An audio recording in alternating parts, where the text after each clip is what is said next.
Let's see what our panel made of this evening's debate. Karen Middleton, Jacob Greber and Melissa Clarke, all on the couch. It's not Sunday, guys. It's debate night. I'm going to start with you, Karen, for your assessment of how that debate went for both leaders. Who won?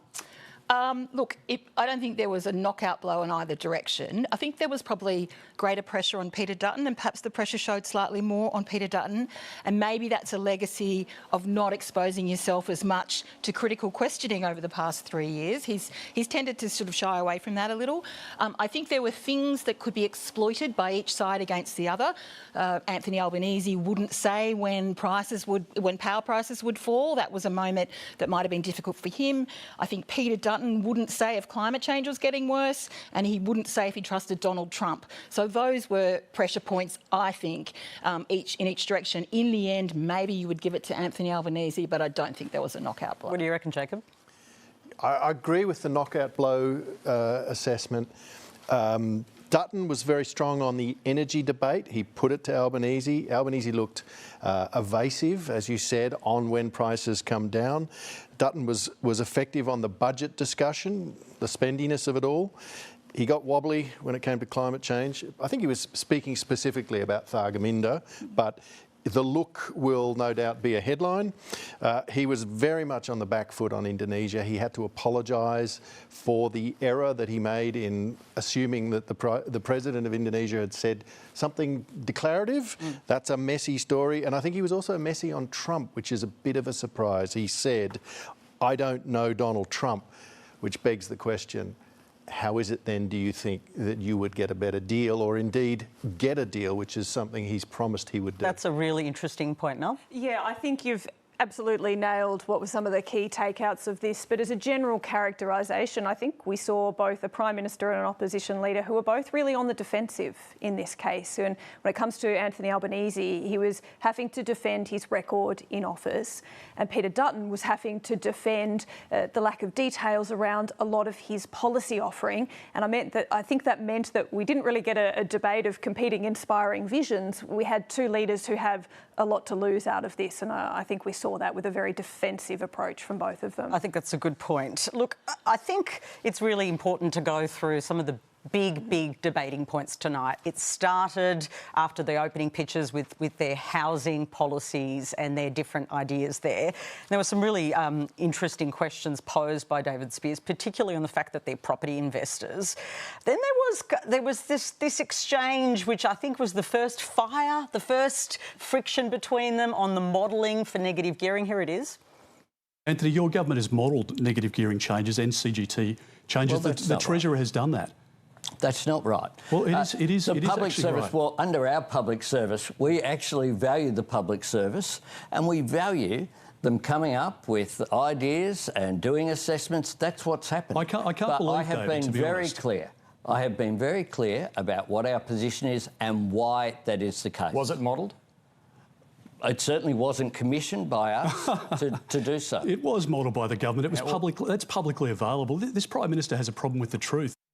Karen, that line, though, the coalition's been using that problem with the truth. Very good moment for Peter Dutton. And this is where these debates can be interesting, because there's what they're actually talking about in the substance, and then there's the other messages they're trying to communicate about each other and trying to instill doubt in the minds of voters about each other. And what Peter Dutton has been trying to do about Anthony Albanese is say that he's a bit slippery, that he's not always honest, that he's not what he seems. And so that was an opportunity for him to convey that, and I think it was effective. On renters, Jacob, I thought it was a great question. And because the ABC's gone through a process, can I say, of receiving feedback from our audience, that's why the renter question was so high up. I suspect tonight our audiences, there's a lot of Australians who are renting now. They were asked whether they believed in reforms to the system for longer tenancy and for stronger renters' rights. What did you make of Peter Dutton's handling of that? I think it was a pretty hedged answer. He said, I'm open to a sensible discussion around it. I think people who are renting, feeling that they will probably rent for their entire lives, are actually in this election looking for a much stronger signal on this issue, a move towards a more European system where you do rent for most of your life and the law protects you from that point of view. Difficult one for him to go into, of course, because he still is the head of a party that believes people should be able to buy a house. So there's a tension there. And I don't think he gave an answer that gets him out of the woods. Well, I think he gave an answer that suggested, oh, look, I'm willing and open to have discussions, which is partly what people are really crying out for. But I also think it was a very easy one for him to give, because ultimately it's not something as he as Prime Minister can offer, because it will come back to the states to give. So it's sort of an easy giveaway. He did love saying that it's a state's job. Yeah, and I think David was right to press him and say, well, this is an opportunity for some leadership on this. Let's talk about some of the other issues. And in the last couple of days, after an interview and afternoon briefing with me, Peter Dutton kind of was accused of going way too far in some of his language in relation to the Indonesian president making an announcement about this Russian base that was clearly a speculated story, but not at all confirmed. He apologised about that tonight. Let's watch that. Do you admit you got that wrong? Well, David, the reference I was making shouldn't have been to the president. It was in relation to sources from the Prabowo government. So was that a mistake? It was a mistake. Perhaps could have cleaned that up earlier today and maybe not leave it until tonight. And again, you know, opportunities for the other side to convey a message that they're trying to convey. They've been trying to say about Peter Dutton that he's not ready for government, that he's doing things on the fly, reckless, that he's not competent, etc. And so to have to admit you made a mistake, I mean, it's the right thing to do, to admit he made a mistake, and he did it very well then, but perhaps should have done it earlier, and it does give the Labor Party an opportunity. It is curious, isn't it, Mel, to wait to the debate, because it's something you could have dealt with this morning. It honestly always amazes me that it takes so long for leaders to admit when they make errors. I think the Australian public is generally understanding that when you are dealing with a lot of issues, or that you are doing things at a high tempo, that occasionally you might make a mistake. We are all human, and I think the public understand that. But the tendency for politicians to dig in and not want to concede that they've made an error, I mean, it immediately brought my mind back to Scott Morrison and the one China policy error that he made, he didn't want to admit at any point in his career, that made it more of an issue than it needed to be. I think we had a little bit of that from Peter Dutton throughout the day, but Karen's right, better to do it now than let it drag on any further. Jacob, they were really dialing it up to 11, some of the pressure on the government, and this is the first admission we've seen of error from Peter Dutton. This was a bit of a surprise for me, quite frankly. For me too, yeah. This is, you know, as they say in the terrible political speak of our day, our times, he has equity in this space, which means people give him a kind of leave pass, the opposition leader. He's seen as strong on national security, foreign relations, and yet he's got himself into real sticky ground here with this, making assertions about what the Indonesians are doing. We don't actually know for certain whether a request was made by Russia to use this base. We know the Indonesians tell us that the answer is no. Accept the idea, yes. But the problem for Peter Dutton is he went straight to the end part of this whole discussion, was declarative, and he's now in trouble and had to backtrack. And that's frankly what's surprising, because foreign relations is such a big part of this campaign, and he's sort of stumbled on this one. Now, and he had to backtrack because it was unsustainable. There's an energy debate, but there's an adjacent climate change debate as well. And then it did go to the issues of climate change. David Spears, our colleague, the host of this show, raised that specifically with both of the leaders. Here's Peter Dutton's response. I don't think we've got that right now, but Peter Dutton talked about climate change. I know you were quite energised about that. I was listening quite closely, because he was asked if he accepted the impact of climate change was having. He said, yes, there is an impact, didn't specify what that impact was. And then when pressed a little further about, do you acknowledge that what Australians are experiencing is getting worse, he went through to say, oh, I'll let others pass judgment. I think we've got the grab now, actually, because I think from his own mouth himself, here he is. I can't tell you whether the temperature has risen in Thargomindah as a result of climate change, or that the water levels are up in Thargominda's latest flood as a result of climate change. And I think the honest answer for most people is that they don't know, and there are scientists who can provide advice. So you were saying that? Yeah, so the fact that he is saying, well, I accept it as an impact, but I don't want to acknowledge that anything particular that people are experiencing is a result of that, and that he went on to sort of say, oh, look, most people don't know what to attribute to what. The question is, if you have so many doubts about what might be the result of climate change, how committed are you really to the big policies that you're suggesting we need to address climate change? One of the biggest hallmarks of the Coalition's campaign is the nuclear energy one, which is there purely to meet the target of net zero by 2050. If you're not convinced by the impact or can give us a sense of the scale of the impact, then why do you need to propose such an enormous change to our energy system and our security with nuclear energy? And this was a bit of a gift to Labor, I think, Patricia, because they've been trying to connect Peter Dutton to the Abbott government in terms of all the cuts that were made in 2014 and the broken promises and things like that. And now I suspect they will try to connect him to the Abbott government on whether or not he really believes in climate change and whether or not he's really genuine about looking for ways to respond to it. So I do think that was a problem for him. I think that will be something that Labor certainly tries to, extract some political capital out of too in the next couple of days. Well, we're about to hit Easter actually, but for as long as they can. I think he was talking specifically though about Thargomindah, wasn't he?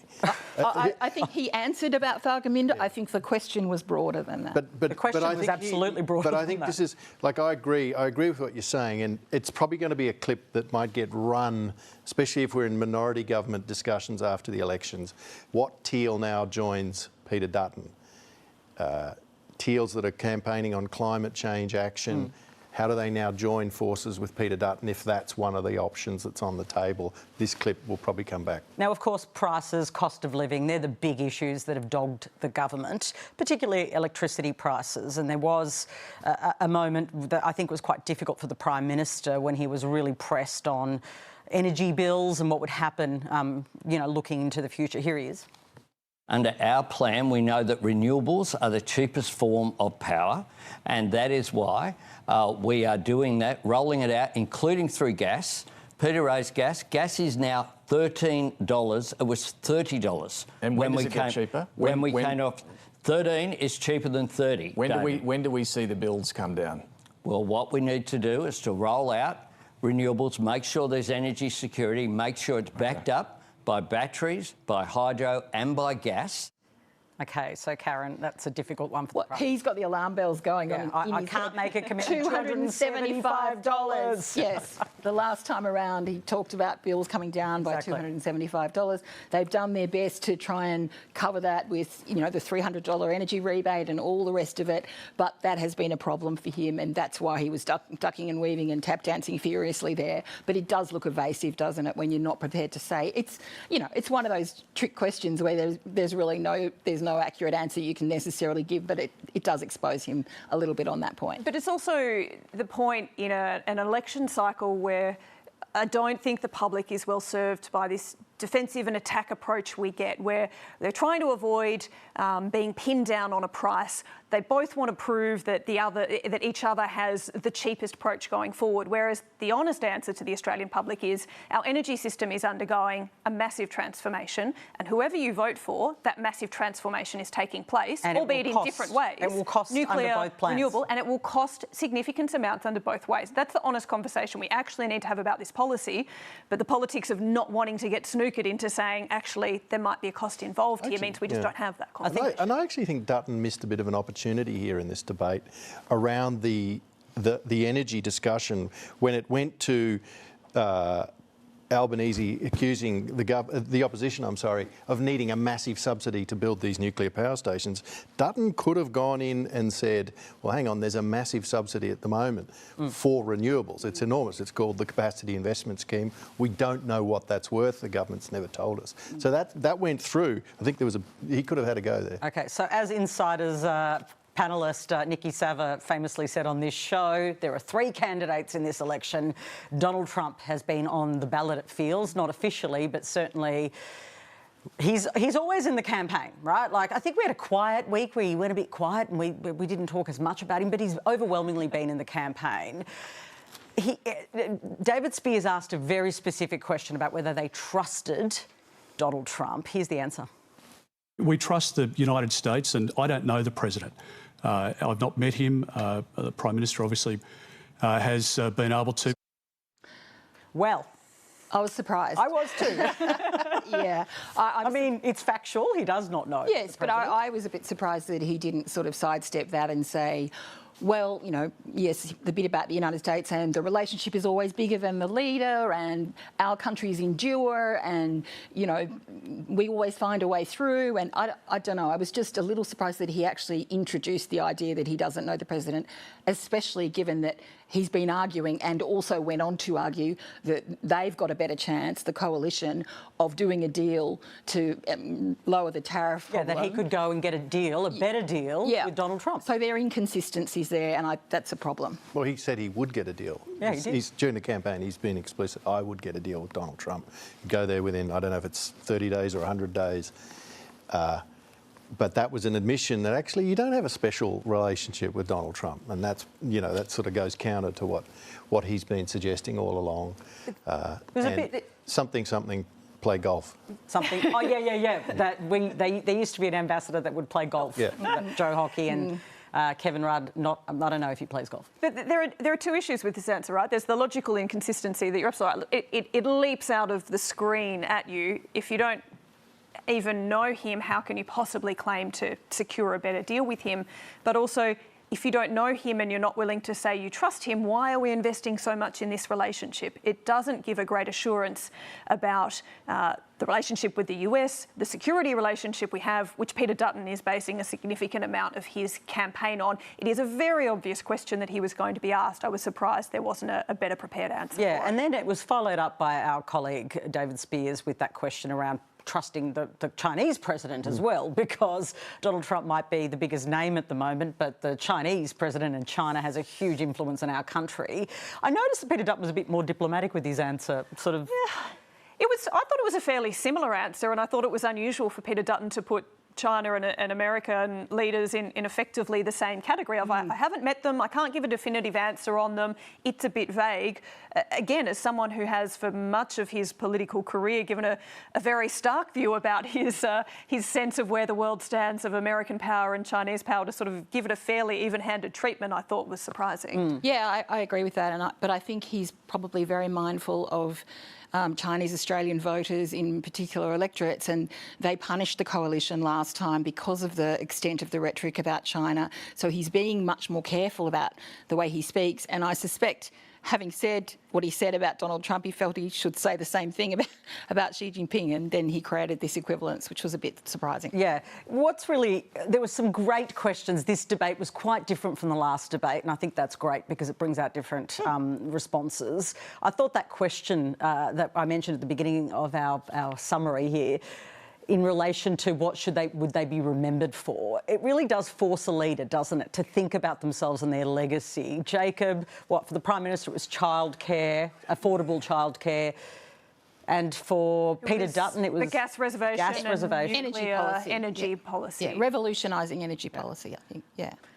And at the end, the other great question, I'm giving him lots of compliments here, I am sitting in his chair, it's only polite, isn't it? But was, you know, is it really a disaster if the other one gets elected? I think that's a good question because there's a lot of Armageddon will happen if the other one gets elected. How did they handle that? Yeah, particularly given how febrile I think it has become in the last week and a half, really. I think since we've seen the coalition campaign really pivot, they've tried to do a reset, and I think since that stage, and perhaps also because we've got to the point where the big policy announcements, albeit the defence announcement from the coalition hasn't come yet, but mostly the policies are out there.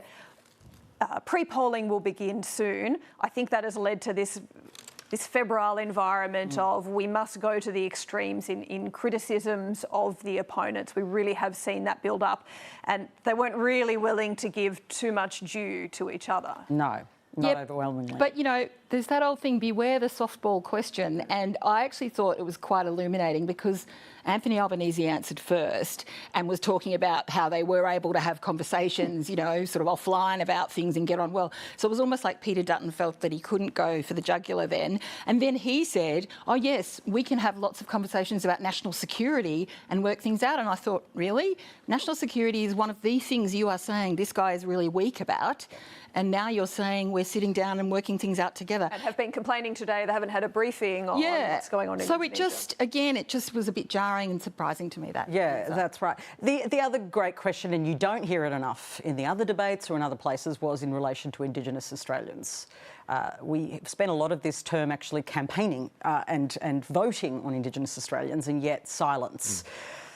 That was, I felt like they were both just taken into a different world there, because it's not the issues they keep talking about every day, Mel. I feel like the answer there didn't really illuminate much about what either side wants to do in this space. I think they tried to express goodwill, but I don't feel I came away from listening to those answers with any clearer idea about what either party is going to do. They were both called out on the fact that neither of them has been to an Indigenous community yet during the campaign. They were. Look, final observations before we say goodbye.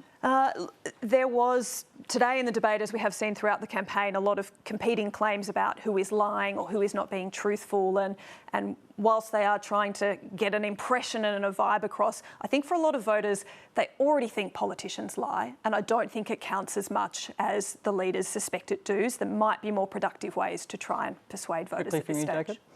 I think Albanese in this campaign's ahead of Peter Dutton. Peter Dutton's had a slow start. I think debates like this give Dutton an opportunity to come back, present himself to the audience afresh. People are still trying to learn who this guy is. They know who the Prime Minister is. And I think it's fair to say people get to look at the opposition leader in these kind of events. There's a risk there for the Prime Minister. He's in front. There's downside for him. I think that's part of these debates. There's more to come, but yeah. We're past the halfway mark. Watch carefully now where the leaders go, because where they turn up and the electorates they visit will tell you whether they are playing an offensive game or a defensive game, whether they are going to seats they think they can win or whether they are defending seats they're worried about losing. And that will start to give you an idea about who thinks they're in front. That's absolutely right. Look, coming up next on ABC TV this evening is The Weekly. Host Charlie Pickering joins us now. Charlie, what have you got for us on The Weekly tonight? Well, first things first, unlike the cowards that took part in that debate, I have a live audience with me tonight. Yes. I am not afraid of the Australian people. And also, I don't know how you missed it, PK, but there's already a huge scandal following the debate with rumours that one of the candidates got outside help. We will reveal all at 9:30. Plus, Tom Gleeson makes his return to The Weekly to not only say who won the debate, but who will win the election. He's like our own clairvoyant octopus. We've also got Zoe Coombs-Mara with her voting guide, Reece Nicholson's guide to becoming a candidate, and New Zealand comedian Guy Williams hits the streets to take the pulse of the Aussie electorate. And as always, we'll wrap up all the news of the week. So, that's all coming up on The Weekly next. I cannot wait to watch. Thank you, Charlie. What a change of pace, guys. Before we hit Easter, we've got one more day and then really there is the Easter break. Has tonight's debate changed the sense of the momentum? I think it will be a pivot point. We have had two leaders who have tried but not managed to land the knockout blow that they all hope to get. And that means this contest, we know has been tight all along, is likely to continue to get tighter. So I think we will see a furious re-engagement in every marginal seat that we can. And do you imagine walking out that, you know, Peter Dutton's thinking, I'm so awesome, or Albanese's thinking, I'm the best? Like, how do you... They're honestly, probably happy they both survived intact. It is a bit... No, but in all seriousness, it is that, isn't it? Yeah, it is that. Look, democracy was the winner. Oh, of course. You can shoot me later for making that comment. But, look... This whole election is fascinating. There's a long way to go with it. We've seen both of these major players now go at each other. We've seen what their lines are, but they're still not getting those big primaries that we're used to from the past. There's a whole bunch of voters who haven't made up their mind, and there's a whole bunch of voters, frankly, who are on holidays and don't care and will tune in a little while. So that big undecided blob is still out there. It's still to be won and lost on that. And pre-poll voting starts on Tuesday and people will be starting to cast their ballot, but there'll be a lot of people who leave it to the last minute because they're undecided. I think what we might see if the polls continue to favour Labor is that Peter Dutton is willing to take more risks, be bolder, because he's the one with nothing to lose at this point. And I think that poses a bit of a threat to Labor and Anthony Albanese. That is the unknown. If he really does decide to sort of go all out, you know, we've got a very interesting contest. Yeah, it's already become quite an interesting contest in the framing around, and the fact that international issues have been so dominant. I mean, that is just so unusual in an Australian election. It is, and I think that's the other big unknown and something that could again change the current landscape in the next 2 weeks, is we have already seen international events intervene in the agenda. It could happen again. It could come from Trump. It could come from Europe. It could come from Indonesia again. And given how close things are, that could really change the landscape one more time. Could you like, this is the other point too about this election and where we're up to. We've had the main players. What's going on with the third party vote? You'd have a debate that would go all night if you had all the people who think they're actually going to win seats, whether it's the Teals, whether it's the Community Independents, the Greens, the trumpet guy, One Nation. They're all vying for people's attention. People's attention is very narrow, and like I said, we don't know where that big undecided vote goes. It's going to be critical. Neither of these candidates looks like, on any of the polls I've seen to date, looks like they're on track to win a majority. We've still got 2 weeks to go, plus it could change, but that means we're headed into a minority government. Who will be in the box seat from these third parties? And it's not a uniform swing election. It's a seat-by-seat proposition. From, you know, for us trying to watch, there's a lot we can't see. We can't see the impact of the social media advertising. We can't see what's going on the ground in some of these seats where things could flip very easily. So I think it's fascinating for that reason. It's an unusual election. We could see the numbers come out the same, but a whole lot of seats change hands. So, you know, there's a long way to go. And in that sense, going into tonight's debate, which is a free-to-air debate, more eyeballs, there's a lot of, you know, it is a different proposition. Was there anything that the leaders did that was surprising, or did they play it safe? Oh, they definitely played it safe. Yeah. I think the two have, the nature in which they're engaging with each other, they are attempting to be far more civil than we've seen in some of the portfolio debates that we have seen so far, where it's been rambunctious and quite unpleasant. Well, you've got to play very nicely for the Australian public. We've all played nicely too. I should say I wasn't making a prediction there when I say it could end up with the same result. I'm just saying lots of seats could change hands. That's it for our special edition of Insiders. Tune in this Sunday at the usual time for a full 90-minute episode of Insiders. David Spears will be back.